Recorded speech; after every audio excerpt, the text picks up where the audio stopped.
Welcome back to my channel. Ngayon mga ka-farmers, malakas po yung hangin dito at andito tayo ngayon sa ating munting babuyan.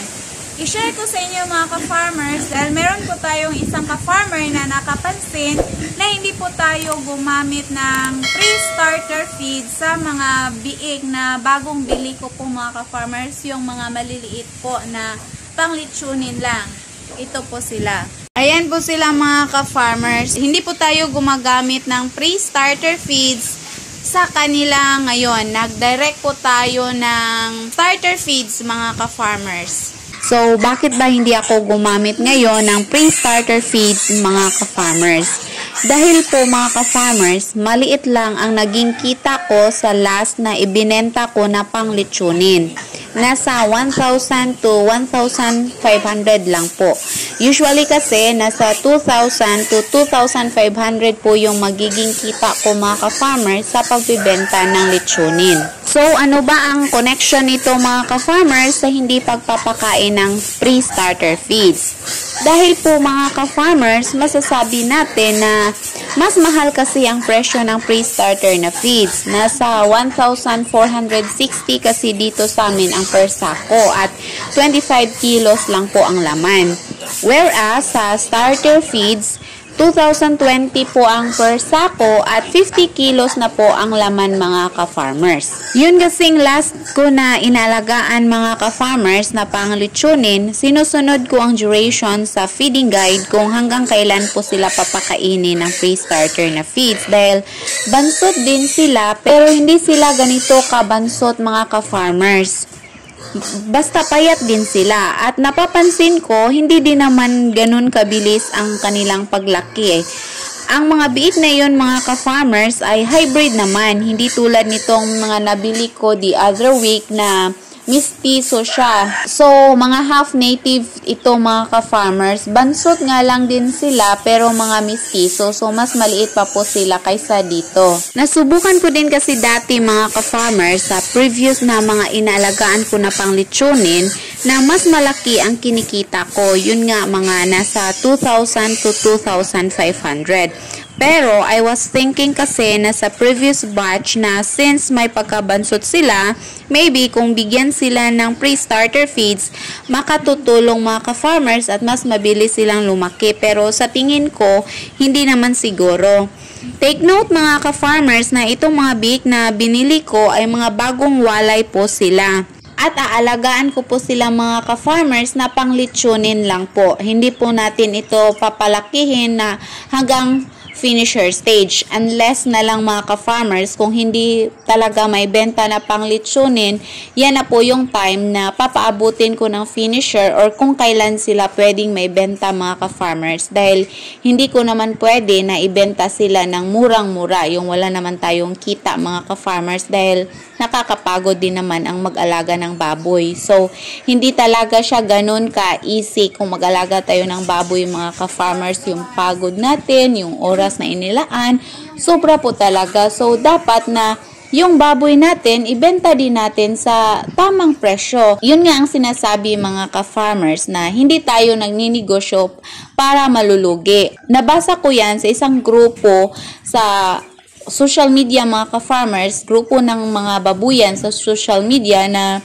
wag daw ibenta ang mga baboy ng ibang mga grazers ng murang-mura dahil nagninegosyo tayo para kumikita. Meron kasi ibang mga ka-farmers na parang matatakot na po sila na walang bumibili sa kanilang mga baboy. Kaya kung merong pumupunta sa kanila na mamimili, kahit na mura lang po yung bili mga ka-farmers, ibebenta po nila. So, yan po ang dapat nating tandaan bilang mga grazers na dapat ibenta din natin sa tamang presyo, yung walang nalulugi mga ka-farmers. So, itong mga biik na nakikita nyo ngayon mga ka-farmers ay direktang starter feeds na po ang kinakain nila. Mga 6 kilos pa po ang nakain nila mga ka-farmers dahil pakaunti-kaunti lang po yung pagbigay ko ng feeds para di magbasa ang kanilang dumi.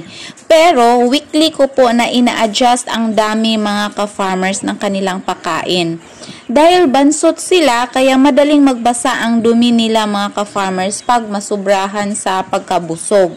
Ito po yung nabili ko ng 1,500 each ang tatlo mga ka-farmers at ang dalawa ay 1,750 na po. Marami nga po yung natatawa mga ka-farmers dahil sobrang payat daw at sabi ng iba na hindi daw mabubuhay. Pero sa awa ng Diyos, meron na pong kaunting improvement ang kanilang pangatawan mga ka-farmers. Nagkalaman din sila sa loob ng isang linggo na pag-aalaga natin. Alam ko mga ka-farmers na mag-iisip ang iba na mga bansot ang mga biik na inalagaan ko. Ito po ay panglitsunin lamang po mga ka-farmers at mas malaki kasi ang aking kikitain sa ganitong biik dahil mura ang mga biik mga ka-farmers at hindi din ako makapagpataas ng presyo. Ibibenta ko kasi itong mura lang na panglitsunin mga ka-farmers. Mura siya pero meron akong kita. Dito kasi sa amin mga ka-farmers kapag nagbibenta ka ng mahal na baboy, walang bumibili. So, yan po ang problema dito mga ka-farmers. At marami po yung mga galing sa bukid na baboy na binibenta ng mas mura mga ka-farmers. Kaya, ako, naghanap talaga ng supplier na mas mura para makapag-compete din sa presyo ng baboy na galing sa bukid mga ka-farmers. Dahil hindi ako makapagpatuloy sa aking pagninegosyo ng litsunin kung mahal ang aking presyo ng baboy. So, yan po ang isa sa rason mga ka-farmers kung bakit ang mga binibili ko ding biik ay yung mga mura, bansot, para patatabain ko na po siya mga ka-farmers kapag ako na po yung mag-alaga. At sa ganon, makakapagpresyo ako na hindi naman ganon kamahal and at the same time ay magkakaroon po ako ng profit sa aking pag-aalaga ng baboy. So, yan po ang totoong rason kung bakit mostly sa mga biik na binibili ko ay yung mga ganito mga ka-farmers, yung mga payat, bansot, mga ganyan po. Para makakumpit ako sa presyo ng mga baboy na galing sa bukid. Ibinenta kasing mura yung mga baboy na galing sa bukid mga ka-farmers. Yun po ang sinasabi ko kanina na meron kasing mga hog raisers na kaya nilang ibenta ng murang-mura ang kanilang mga baboy. So tayong mga nasa ibaba mga ka-farmers, posible na pong walang bibili sa ating mga baboy dahil yung mga buyers pupunta lang sila sa bukid dahil mas makakamura po sila. So yan po ang problema mga ka-farmers dito sa amin kapag nag-aalaga ka ng baboy. Yan po talaga ang reality dito. So, yun po mga ka-farmers, nasagot ko na po yung katanungan ng isa nating ka-farmer na hindi ba ako gumagamit ng pre-starter sa aking mga biik. Yun po ang first reason ko mga ka-farmers na mas malulugi kasi ako dahil sa pre-starter, 25 kilos lang siya at nasa 1,400 plus na yung presyo. Whereas kung direct ako na mag-starter mga ka-farmers, nasa 50 kilos na po siya, sa 2,000 plus po yung presyo niya mga ka-farmers. So, mas makakatipid ako ng kaunti pag starter feeds na po yung direct na gagamitin ko. So, yun lamang po mga ka-farmers ang may share ko for today's video. Sana po ay palagi ninyong subaybayan ang channel natin sa pamamagitan ng pag-subscribe at pag-click sa bell button para kayo po ay palaging updated sa ating mga bagong farming tutorials na i-upload. Huwag nyo din pong kalimutan na mag-like, comment at share para malaman din na iba nating mga ka-farmers.